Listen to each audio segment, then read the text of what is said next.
Mr. President, Yes. members of the council, my name is Paul Hill. I live at 25 Cutter Lane in Tiverton, Rhode Island.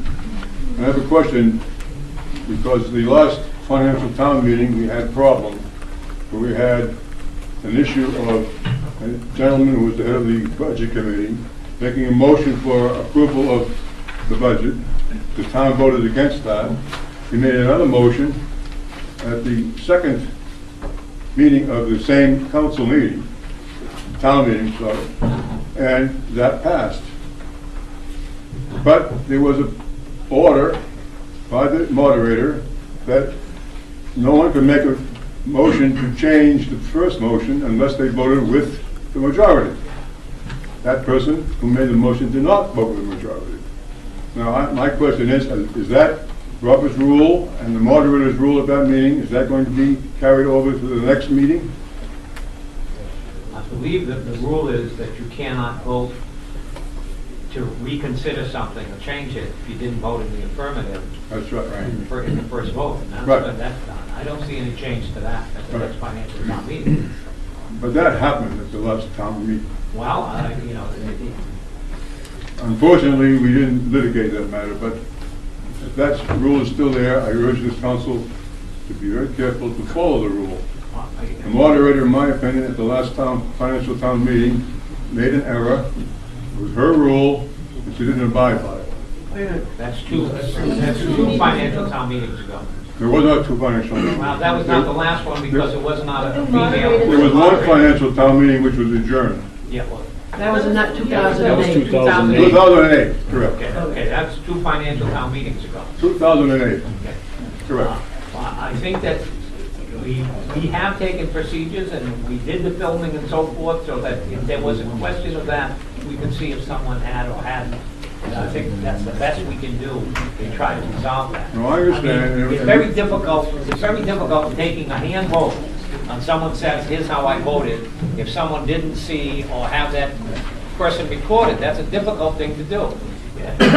It's the nature of the beast at the financial town meeting when there's 1,000 people in the room trying to record who voted which way.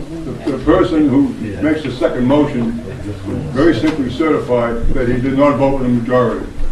Then he should Or not. that he did vote with the majority. That's If very he simple. certifies he did, then he has a legal issue, in my opinion, because I'm he just trying to make certified sure he the did. procedure is followed the next financial town We meeting. do our best, we do our best to follow that procedure, but it is very difficult to try to determine who voted which way. And even if it was done by a secret ballot, you have no way of determining because no one has to put a name to it. I mean, we just have to be more vigilant to make sure that, if someone stated that, someone, I guess that would attest to the fact that they did vote that way. And that would be that individual. He would have to certify that he voted in the affirmative. And if Yeah. someone found that differently, then we could probably have a challenge to it. Very good. Thank you very much. No problem. Mr. President, Yeah. may I ask clarification here? Several people in the beginning, when we talked about the consensus, said this was a policy. And then people, including yourself, talked about an ordinance. And I'm just looking for No, no. direction Okay. because we may have- need to have no, the time we may in have here. to- No, we may have to put it as a policy for this year, but I think it needs to be placed as an ordinance, and the only reason it wouldn't be an ordinance this year is because the time frame would not allow it to stay within the budget process. We're looking for you to give us, a policy for March. Yeah, I think we talked about a policy. Yeah, Okay. we did. All right, I just wanted to find out what the It has to be a frames- policy now, but Yeah, okay. I have no problem with doing it, codifying it as an ordinance, because policies change by council. Okay, And we'll discuss that. thank you. I just wanted to- Binding, an ordinance is binding.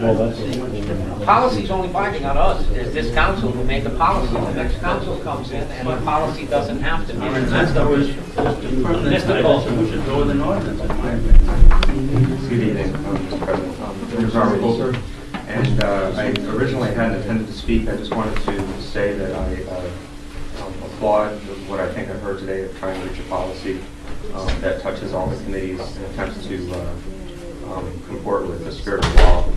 And I would also just respectfully suggest that when there is ambiguity sometimes in the statute, we often look to administrative agencies for their interpretation. And as Councilor Lambert pointed out, there are documents to that effect, and I also spoke with Mr. Schaefer this morning to confirm the same. But I'm disappointed at the suggestion. I really am hopeful that we can take this positively and move forward and let the past be the past. But I do think it has to be addressed, since Ms. Turkey raised it, about whether there's some misunderstanding. And personally, I don't care if you unseal the minutes or not. It's not actually my decision. But I do think that people should know that on December 7th of this year, this council did send out a letter that ceased any kind of settlement communications and stated, we will ask our representatives to introduce legislation amending the language of Title Weed in such a way that would remove any majority votes from any governing body. And secondly, if Ms. Coulter disagrees with our proposed clarifying language, we expect you will lobby local representatives to submit alternative language. Now, if anyone wants to see this, I have it. Preferably, we will not dwell on this and we'll move forward. But since Ms. Turkey raised this, allegations or whatever, I believe in something wrong here, I just think it's very important that people understand that. I hope we can move forward that protects the taxpayers of the town. Based on what you said, Mr. Derby, I would ask you to make that motion again. You vote on the affirmative side, and I will vote affirmatively. I can't do that again. I will just respond, Mr. Coulter, is when we read press releases that are purposely misstating the facts, obviously, nobody should get away with that. And whether it's the TCC president or whether it's the president of the council, those things are unfortunate, they're not constructive, and they're deliberately misleading to the public. Well, And I hope you take that under consideration. I'm not exactly sure what you're talking about that's misleading, so what I would suggest is... Oh, I have a copy of it, I'll be glad to give it to you. If anybody would like to see the letter from the town council, and then people can sign it, and perhaps I'll ask to have it published. Thank you. Hopefully, we put the issue to bed. We took a motion, took a vote tonight. We are not going to ask for any change to the legislation. I'm trying to have a policy so that both aspects of what's in the legislation are maintained. And that's clear is what we did tonight. Mr. Tice. The second item was the council asked, the town administrator and myself to look at a resolution from the town of Westerly, which had a series of unfunded mandates that they were seeking relief from the General Assembly. And we looked through them, and I prepared a memo from that, basically giving you, cutting and pasting, giving you each of the items that they put forth with our recommendation. I think Councilor Costa asked what would we recommend supporting. There are several that we do recommend supporting. There are a few that are not applicable to Tiverton, and a few that we don't recommend supporting either because it's more of a public policy issue rather than a pure unfunded mandate, or we feel it's a responsibility of the town anyway, and the mandate is really more directory as to how we're supposed to do it rather than requiring us to do something. I can go through all of them if you want, or whatever your pleasure is. Perhaps we should continue this to another session. I would make the motion to continue this matter to the next meeting. We've all had a chance to do it. Motion made and seconded to continue the unfunded mandate resolution. You know damn well we said that for a reason. And made and seconded, all those in favor?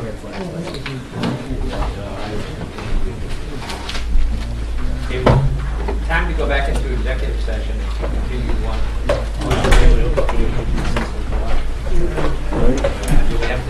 Do we have to motion again? We're going to do the whole thing, sorry. No problem. Continuation. Just on one item. Actually, just on 42, 46, 582, collective bargaining. Motion, I'll entertain a motion to go in executive session under 42, 46, 582 collective bargaining. Seconded discussion. All those in favor? Now in executive session.